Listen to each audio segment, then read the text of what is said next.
Hello folks, welcome back to Watermoon Cards. This is Luna, and I'm coming to you today with my first tag on this channel, and it's actually a revitalization of a tag that a friend of mine put out a few years ago now, and I spoke with her about it. Her name is Saoirse Graves, and I'll link her channel below. The original tag was called Pacing the Tarot, and that hashtag might not have really explained on the surface what the tag was about. So I'm calling this deck recheck. And what we're going to do in this video is lay out the tag and the prompts. And then in my follow-up video, which we'll release at the same time, you'll see my own responses to these prompts. So the idea here is that we're going to be reassessing any problem decks in our collection or underused ones, and kind of try and figure out why that is and what we can do about it. I'm thinking that these are going to be decks that you've had in your collection for a good while, maybe a year, maybe even more than that. So if you just got them in and you haven't connected with them yet, maybe give it a little bit more time. Keep trying for a little while. Not all decks need to be used for readings. I do have collector's items and things that I have that I still use for learning, but I don't use them for reading. And that's a conscious choice. But I also have a few decks in my own collection where I'm kind of wondering why I have them anymore.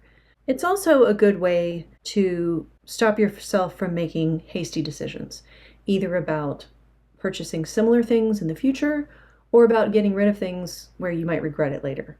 So it's really meant to be, as the original hashtag implies, it's really meant to be a way to slow down your decision making and really dig into the causes of your dissatisfaction or your questioning of a particular deck. And this tag is not meant to be a prompt to, do a big purge or to do a big anti-haul or something like that. We're really trying to be slow and methodical and thoughtful in our decision making here. So to that end, we're only going to have a maximum of 3 decks, and you can certainly just have one if you want to do a response to this. But you can have up to 3. There are 3 different sort of categories. And then for each category, we're going to have 3 questions to answer. So I'll do the categories and then the questions. So the first one will be a deck that you haven't used in a while. It's just been sitting there. The second one will be an oldie but a goodie, one that you know that you have. For whatever reason, you used it a lot at one point, and now it seems to have faded into the background.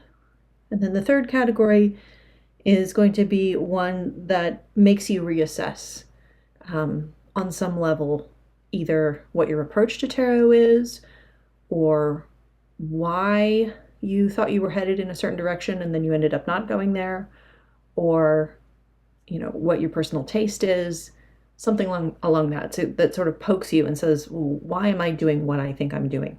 And then for each of those, we have the 3 questions to answer. So the first question is going to be how or why you acquired that deck in the first place. And, possible answers. Decks come to us in all different forms.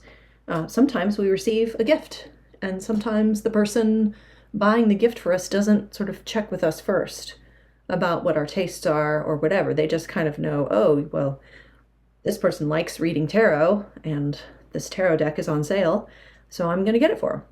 And they kind of don't know our reading style or our preferences or anything like that. They just kind of hand us something. So that could be one way we got something. Another thing would be like, we saw it in the shop or on an online sale or whatever, and we went, ooh, shiny. That looks great. I'm going to get one. The price was low enough, or we had extra funds in our rewards program that month or whatever, and we just grabbed it without really thinking about why. Another reason might be that we plan to work through some kind of new learning experience with that thing. We were like, oh, I'm going to learn how to read Marseille, or I'm going to learn how to read this other system, or I'm going to, use this deck for this big workbook, and it's going to take me all year, and I'm going to have this great experience. Or, maybe we just didn't want to miss out. Everybody else was talking about it. We kept seeing it all over the place. It looked, pretty good. But we were worried that it was going to sell out and we weren't going to get a copy. So that might be some reasons for prompt number 1. How or why did we acquire the deck?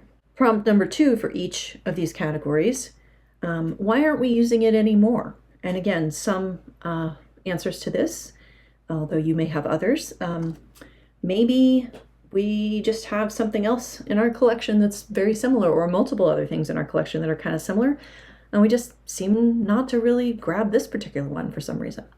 Maybe it was the first one in that style that we got, and then we got 4 more that are kind of like that one and serve the same purpose and work in the same way, and this one's just fallen by the wayside.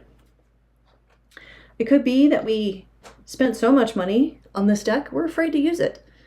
We don't want to mess it up. We don't want to ruin our investment if we wanted to, get our money back at some point or resell it. And so we're afraid to use it because we don't want to devalue it. Maybe it's not a clear reader. I've certainly had decks in my own collection that were like this.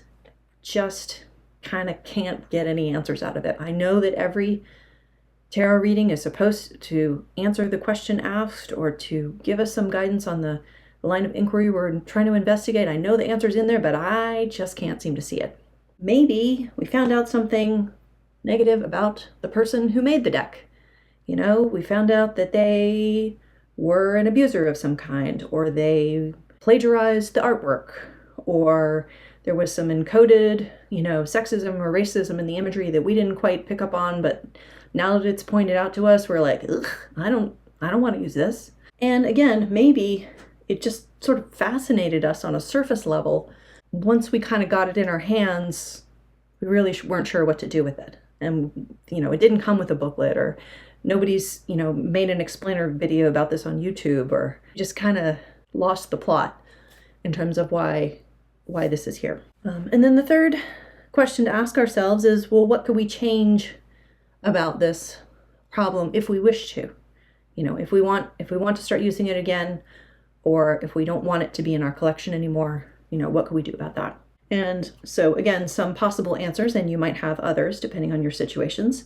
One would be to kind of modify the deck in some way. Maybe it's a physical problem. Maybe the edges are too sharp, or the corners are pointy. You need to get your corner rounder out and do that so that it's easier to shuffle, or trim the deck down to a smaller size, or file the gilding off. I've also seen people do things like reorder the cards and change the titles on them so that the imagery on the card makes more sense to them and it becomes a clearer reader for them. One option might be to shake up our practice.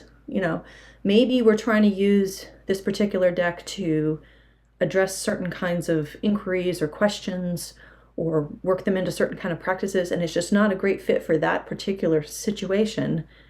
But it could work well for something else. It's not a good general reader for us, but it works well for dream work.